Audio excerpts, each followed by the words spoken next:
Hope everybody's doing well on this Tuesday evening. A little bit cooler than it was yesterday.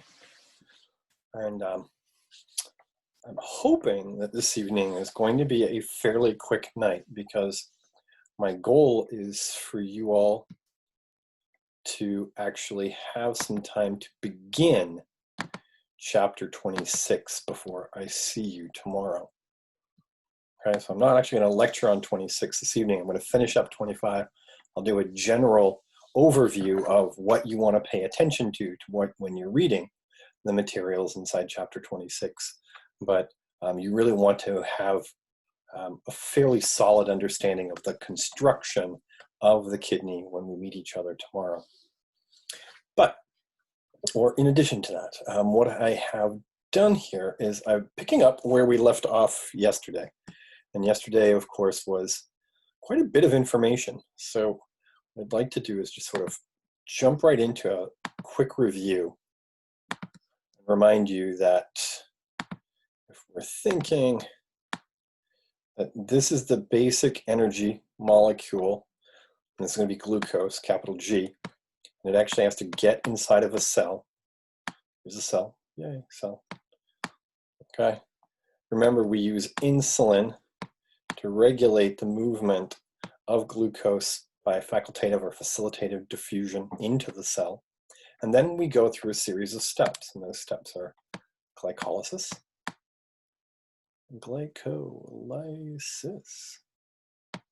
Okay, and the glycolysis in the presence of oxygen leads us to the Krebs cycle. Krebs cycle, C-Y-C-L-E. And I know I have really bad handwriting, sorry about that. I'm going to blame it on the pad, on the Apple. Okay, Krebs cycle. And ultimately we end up at that electron transport chain, ETC, where because you're breathing in oxygen, we end up making carbon dioxide, CO2, plus some metabolic water, and ATP. Once we did that, what your textbook does, and what I want to make sure you do as well, is it asks, what are the metabolic adaptations that are occurring moment to moment? Because your body doesn't know when and if glucose is going to be available. So what are the adaptations that are found inside the body that will ensure glucose is available inside the cell?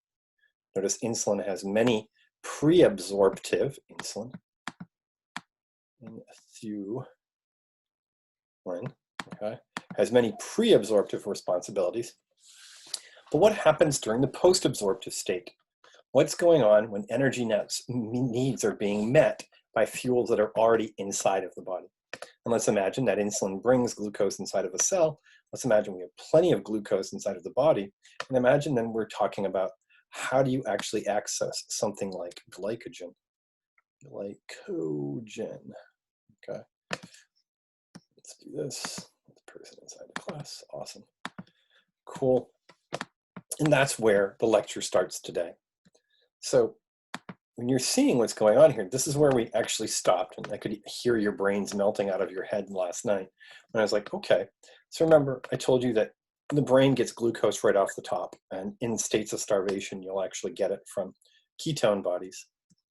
We'll also use fatty acids, lactic acid, and ketone bodies for the heart to function.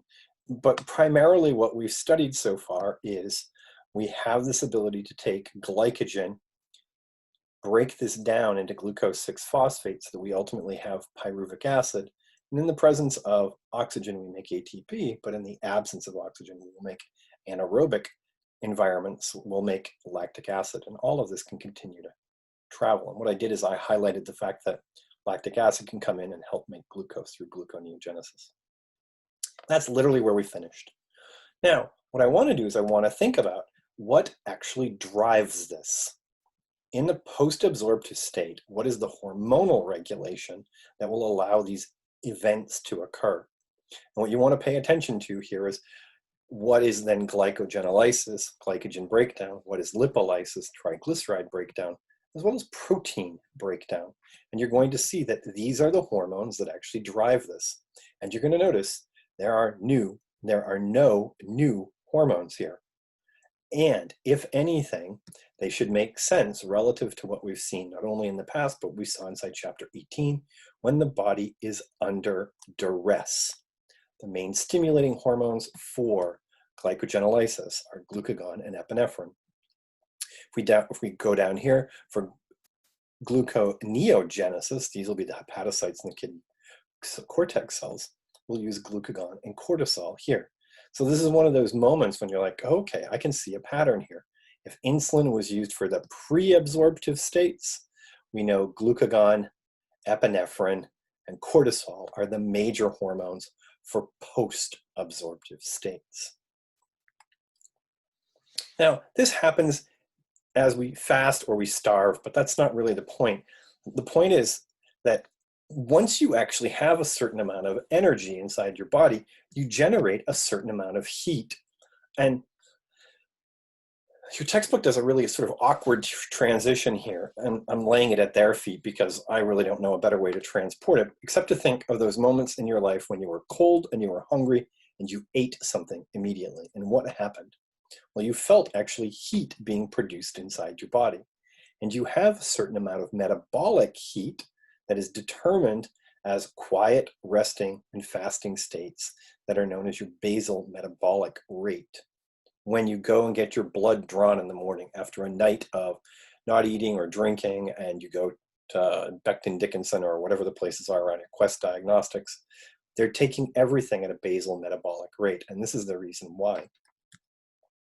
Things that actually affect the metabolic rate to increase heat production are, of course, exercise hormones. All of these things make perfect sense, right? There's nothing here that doesn't make any sense. What transfers the heat away from the body, though, and this is what maintains your normal body temperature range: conduction, convection, radiation, evaporation. This just means the heat's radiating it away from your skin. And if you've ever felt that after you went outside to shovel the snow, maybe, you came inside and you can feel the heat leaving your body. That's what they mean there. Where it's all controlled, though, that's the important part. And notice I highlighted it for you. Inside the hypothalamus, that preoptic area is what's important for making sure you understand the thermoreceptors inside of your body know when to conserve heat and when to increase heat production. The moment you run out of heat, it's the same thing as running out of energy. And the moment you run out of energy, you are essentially dead. So how do we actually control this? Let's imagine you are cold. You're going to disrupt homeostasis. Thermoreceptor is going to tell you that the preoptic area is telling you that you're actually cold. Nerve impulses and thyroid stimulating hormone will cause vasoconstriction, the adrenal medulla to release hormones that are increase cellular metabolism.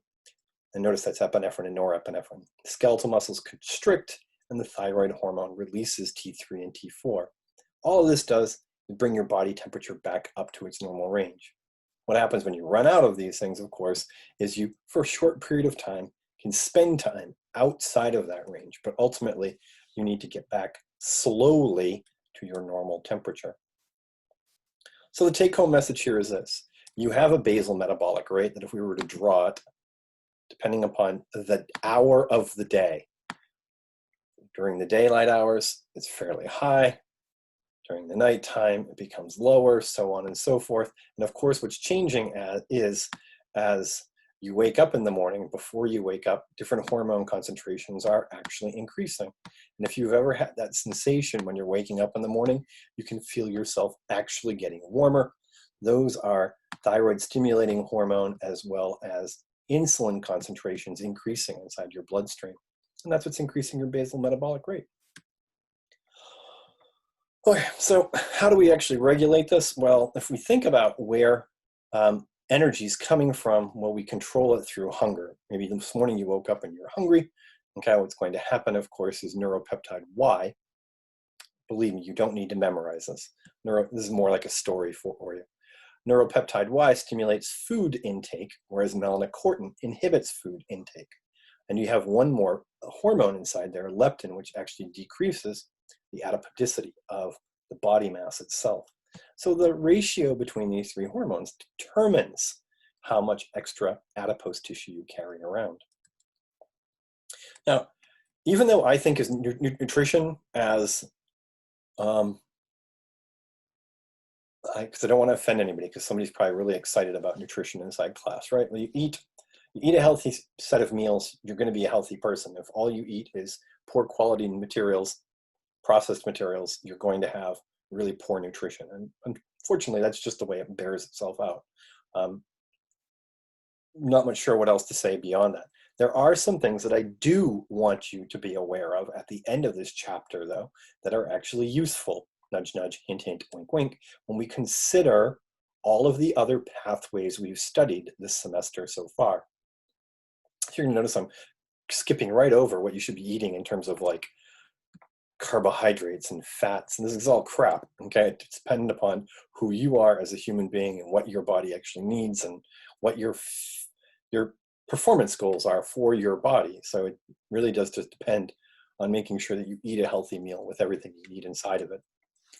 However, there are molecules that you cannot live well without. And this gets us to vitamins, but I don't mean to be like to send you to the vitamin shop. What I mean here is this. Take a look at the type of vitamin I'm showing you and notice what I'm teaching you. You're literally reviewing everything we covered inside AMP1 and AMP2. In fact, vitamin D takes dehydrocholesterol inside your skin and converts it to the active form here, which is going to be calcitriol. And this is what allows you to actually absorb most of the calcium from your gastrointestinal tract. It works with parathyroid hormone. So I would circle that shit because that's important. That's the stuff we've covered when we're thinking about what regulates calcium concentration inside of your body. And this here gives you a much better description of how it actually works than you find inside the text, inside chapter 18. Okay, nudge, nudge, hint, hint, wink, wink. Fat-soluble vitamins, okay? Vitamin E, okay? This is the latest, greatest, go out to your favorite vitamin store and buy this crap. But the idea, of course, is it acts as an antioxidant, which is more, yay, yay, rah, rah, fa, fa. We never covered this stuff inside class, but if you remember what our cells actually make to kill pathogens, they make oxidative radicals. Your body needs vitamin E to protect itself from those free radicals that are actually active inside of your cells. Vitamin K, just think about this for a second. It's produced by intestinal bacteria. It is the coenzyme required for the synthesis of clotting factors by the liver, the most important one being prothrombin. And what this means is this: no vitamin K, no prothrombin. It's as simple as that. Now the B vitamins, okay? Thiamine, well, not so much that we really care about what it's doing for the synthesis of neurotransmitters, but it's required for carbohydrate metabolism of pyruvic acid to carbon dioxide and water, and you'll see how in a second. B2, required for the formation of flavin adenine dinucleotide. Niacin, which is also nicotinamide, we need this for the formation of nicotinamide adenine dinucleotide, which is required for the oxidation reduction reactions. And notice down here, they actually give you more information than they did earlier in the chapter. In lipid metabolism, nicotinamide inhibits production of cholesterol to assist in triglyceride breakdown. Now, this isn't the stuff you'll actually get on an exam in this class. The material earlier about which hormones are doing what is more important. But the actual production of these molecules changes the metabolism inside of your cells as well. Think about it. ATP ultimately becomes a negative feedback signaling system to tell cells to stop releasing insulin. B6 and B12, okay? B12 definitely probably the most important one. We cover coenzyme necessary for red blood cell formation, okay? As well as the formation of amino acid methionine. And if you don't understand what that means, it means if there's no methionine, we do not make proteins. Doink. That's all there is to it, okay? As well as the manufacture, again, of choline to make acetylcholine. So remember, we needed B12, okay, to be absorbed from the gastrointestinal tract because, I should probably highlight this for you, Because intrinsic factor was secreted by the gastric mucosa once the stomach was distended. Okay, so remember, this one's important. Okay, so that's chapter 25. And what I want to do, sort of just, for those people who showed up late to class, what I said was I was going to finish off chapter 25 and then sort of walk us through what we're going to cover inside chapter 26. And I'm going to let you guys on your way early because you need to read chapter 26 as far as you can before we see each other tomorrow. Because, let's see what I can do here.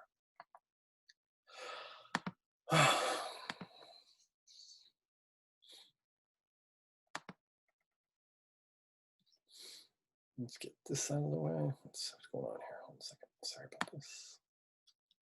Get you out of the way. Sorry about that. You guys see the whiteboard, correct? Yes, no, maybe? Yep. Cool, thanks. So here's your head. There's your stomach, small intestines, large intestines. Okay, and pretty much this last chapter was what's going on with your liver in terms of metabolism, right? Where whatever you ate passed through this system, using your hepatic portal system, it was sent to your liver, where we spoke about the fact that glucose ultimately is going to be converted into ATP for your body to function. And then depending upon if we're pre-absorptive or post-absorptive, pre-absorptive insulin regulates most of the mechanisms. But once your body has everything it needs, the major hormone that regulates what happens after that, of course, is glucagon. Now I want you to think about that in terms of what we covered inside chapter 18, where inside the pancreas, we had the alpha and the beta cells, and how it is those alpha and beta cells regulated glucose inside the bloodstream. And now I want to remind you of delta cells and F cells. Delta and F. And I want you to go back and read them. Okay, and what you're going to find is that delta cells and F cells regulate insulin and glucagon. And I realize this cartoon is horrible, and I really do apologize for that. One of these days I'll fix that iPad thing and use the pencil maybe, who knows. But for right now, you're like, okay, I really don't care. I understand I need to make energy, all this sort of stuff. But notice what I left out here. Okay, I left out the fact that what's going on is oxygen is also present, which means we also made CO2 plus H2O. And if that's all you had for metabolic waste inside your body, you would be a happy human being. But the reality is, as you know, in the presence of these guys and carbonic anhydrase, that carbonic anhydrase, of course, makes carbonic acid. But at the end of the day, what we really need to worry about is hydrogen protons. So if our lungs took care of carbon dioxide primarily, it's going to be our kidneys that take care of We're going to take care of those hydrogen protons. And it's not the only thing they're taking care of. What I want to make sure you understand is that if we don't control those hydrogen protons though, and our pH becomes too low or becomes too high, you know what's going to happen to you. And you have 7.45. That's supposed to be a 4. And 7.35 as a low means you're actually aiming for some point in between those. And inside chapter 26, what we're going to do is we're going to sort of understand why Mother Nature now shunts all of your blood essentially inside of a minute.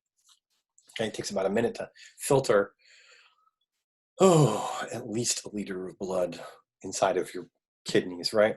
And for you to know where your kidneys are, you need to take, if this is an anterior view of you, we need to actually look at the retroperitoneal cavity of your body.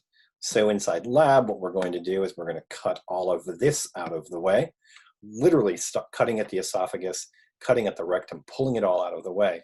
And what you'll do is you're going to see then From there, we have these two structures that are membrane encapsulated, one slightly higher than the other. And really all they are very fancy, and by fancy I mean like fancy, very fancy capillary beds. Okay, or what I'm drawing for you here are the left and the right kidneys, okay, as you're facing the patient, the bladder, which is going to collect the liquid voided materials coming from those kidneys, and then ultimately traveling out through the urethra to actually exit from the body. So what happens, of course, is blood flows to the kidneys. Let me draw a large kidney for you here. And you're going to swear I'm drawing a lymph node in a second, right? Where what you have, of course, is a cortex. Let's actually put around here a dotted line, and that dotted line means this is the capsule of the kidney. It's a dense irregular connective tissue that allows for movement, expansion, and shrinkage of the kidney depending upon how hydrated you are. And then what happens is you build these series of columns. And these columns separate the actual, let's go like this, go like that. Okay, what's going to happen is inside the cortex is where we're actually going to filter all of the blood. Okay, I'm trying to figure out how to change colors here. Okay, cool. Voila, blood travels in, blood travels to the actual cortex here. And tomorrow, I'm going to teach you the actual blood flow. There's a specific flow direction. And inside the cortex here, and in some instances at the juxtamedullary portion of the kidney, we are going to make this structure we're going to call a nephron. So at the very least, nephron. Okay. The nephron is what you want to read to tonight, so you can see what it's going to do is it creates a structure that will allow us to filter materials and then decide moment to moment if we want to keep those materials inside of the body. What I'm drawing for you here is a basic structure of a nephron. And what his job is to do is we actually have, these are what we call renal tubules. And they're made up of cuboidal cells primarily. And the way it works is that blood that I just sent out here, guess what? It's going to move inside here, and here's that fancy capillary bed. Blood moves into this space, and what's going to happen, let's change the colors. Fluid will move out. I don't know if you can see it, but that's supposed to be yellow. And that fluid now passes through these tubular structures. Yeah, and moment to moment as it's passing through, Mother Nature is deciding if it wants to keep it inside the tubule or return it back into your body. Once it actually gets to a specific point in this line, you can't get it back. So that means everything is being filtered inside your blood while I'm sitting here talking right now. There's ultimately this decision, should we keep it inside the body and shouldn't we keep it inside the body? And the materials that you're keeping are the same things you've been thinking about since AMP1. And those are water, hydrogen protons, sodium ions, chloride ions, chloride, that's potassium, not chloride, sorry about that. Okay, calcium. And the idea is now, of course, you begin to see why it is I call you a bag of salt water. Because all of these ions make up the electrolytes that are diluted into that water that's being filtered moment to moment. And as long as your kidneys are functioning, primarily we're regulating hydrogen proton, but we're also regulating sodium and chloride and calcium, right? It's supposed to be 2 plus 2, right? So what's going on here, of course, is that Mother Nature has figured out a way to filter your blood moment to moment to keep your sorry little buttocks alive. And that's all I have to say about that this evening. So I'm going to open it up for questions. Fire away. If not, your marching orders are to go read chapter 26. Okay, even if you haven't finished 25 yet, that stuff at the end, that's all just review. Maybe pay attention to what glucagon, cortisol, and thyroid hormone are doing. But for the most part, you need to get into chapter 26 tonight. Okay? Okay. Cool. Okay. Okay. Everybody looks excited to do this. They're like, what? You just speed spoke for like 30 minutes. I did. Because this is my way of like sort of pushing you to the finish line. Pushing you to the finish line. You may not want to be pushed to the finish line, but I'm pushing you to the finish line. Okay? Appreciate the push. Good. No problem. So, get to the structure of a nephron for tomorrow, even if you don't finish all of chapter 26. Okay? So it makes sense when I start breaking down what the different portions are doing. Okay? Okay. Thanks. My pleasure. Go avoid the heat someplace else.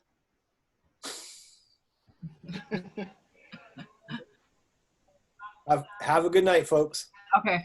Bye. Be safe. Bye. Professor, could I talk to you really quick? Sure, stay online, and everybody else go away.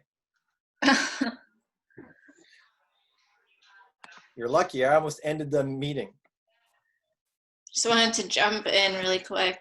Sure. Oh, people are still leaving. Yeah. Give yourself a second here so that people can disappear. I think they probably ran off to the bathroom. They didn't realize we were done already. Yeah. Meeting room.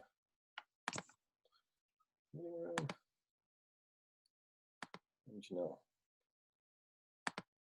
Okay, cool. What's up, kiddo? So for the two things for the lab groupings.